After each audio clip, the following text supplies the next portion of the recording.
I have something else to tell you, Yudi, and it's kinda important. Really? What is it, Punch? Well... Oh boy, I can't wait! This here is the very last broadcast of Big Shot. We're cancelled, shucks, Howdy. Happy trails and all that. What? Our ratings suck, so they're taking us off the air. Oh yeah! My agent will have something to say about this! There's an episode of Cowboy Bebop that has a very different tone from the others. The show plays with pastiches of numerous genres, but this episode feels a bit out of place. It's called Brain Scratch, and the plot basically goes like this. A New Age cult by the name of Scratch is led by the mysterious Dr. Landes, who has allegedly used brain-waving decoding technology to transmit his soul into the infinite sea of electrons, and preaches his congregants to commit suicide to do the same. This is all revealed to us in a sequence of channel surfing through news reports and commercials.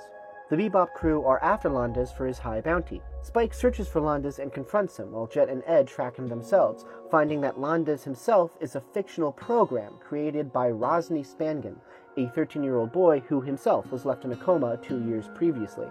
Rosny, as Landes, reveals his true motives. He wants everyone in the galaxy to meet his same fate, using technology as an evangelical device to convince the world to do so.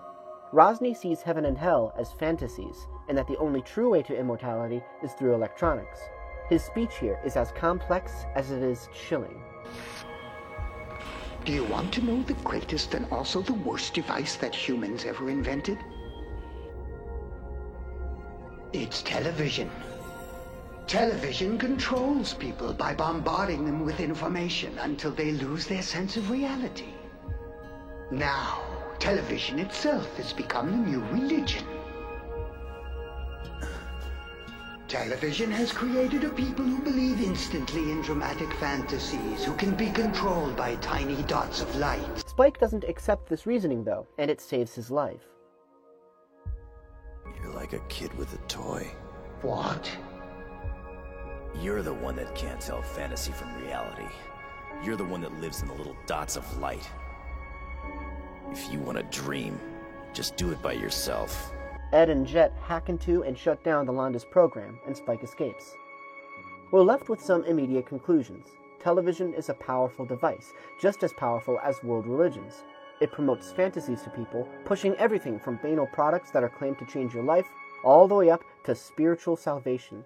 But this is all ultimately a lie. TV is fake, and giving into these fantasies is just that, giving into fantasy.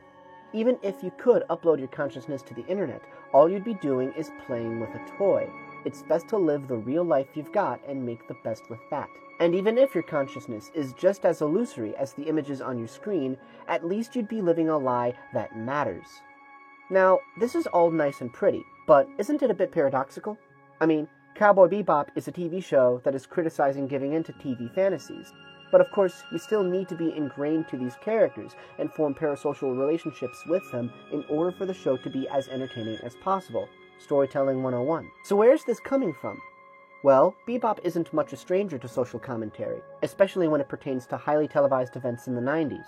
The most prominent example is the villain from the episode Cowboy Funk, who is a blatant mocking parody of Ted Kaczynski. Why won't you listen to me? Shut up! Landes' cult is clearly riffing off of Heaven's Gate, and the TV coverage in the episode is reminiscent of that cult, as well as the lesser-known Aum Shinrikyo death cult. But I think it goes further than that. I'm not super knowledgeable about anime history myself, but I do know of 2 other shows that came out right before Bebop, Neon Genesis Evangelion and Serial Experiments Lain. All you need to know is that both shows have shadowy characters that want all of humanity to forego their human bodies and merge into the next stage of consciousness. Evangelion does this through sci-fi technology and mystical religious artifacts, but Serial Experiments Lain centers on the internet. I believe that the Cowboy Bebop writers, hot off the heels of these critically acclaimed shows, wanted to give their spin on this concept for an episode, and used television as their main theme to convey it. And just like the previous shows, their conclusion is basically the same. Television is just another fantasy. It's fun while it lasts, but if you let that fantasy leak into the real world, bad things happen. People get hurt. The only way to escape the trauma of the real world, hard but necessary, is to surrender to it. Only then can you focus on turning your dreams into reality.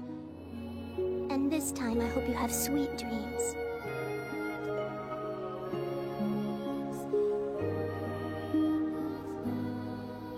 The souls that God has given us. Our spirits. Our spirits which found a way to swim through the immense network and live in the infinity of space. Is not the human body a mere shell? A form of existence all too small and weak for consciousness with such vast reach and potential?